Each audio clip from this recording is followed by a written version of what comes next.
So our first DLC offering is called First Strike. It releases February 1st. It has 5 new levels in it, 4 brand new multiplayer maps, as well as a zombie level called Ascension.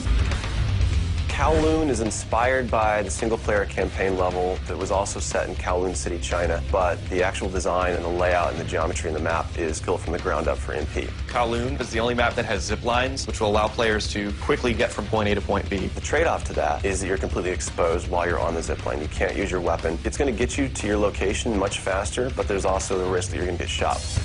Discovery is an Antarctic research station that was a German outpost left over from World War II. The two sides of the map are divided by a deep chasm. You're always kind of fighting for control over that crossover from one side of the map to the other. My tips for Discovery is really just learning the layout of the map, understanding how that chasm can impact the flow of the gameplay, and always being conscious of the exposure that you have to long-range weapons. You might be on a snow bridge and somebody throws a grenade, which collapses the floor around you.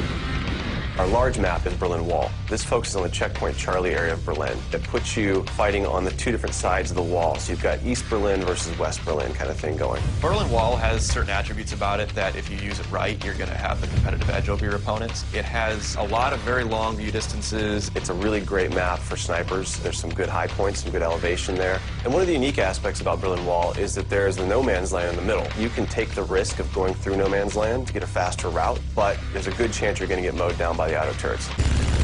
The stadium's one of my favorite maps. I am a run-and gunner, so I tend to like that map. It's going to provide those close-quarter players tight adrenaline, action-packed experience. So never underestimate the value of tactical insertion, and always be checking your corners and realize that these engagement distances are going to be really small, so use that to your advantage. I think it's going to cater to a lot of the players who just like the frenetic style of gameplay that Call of Duty has to offer.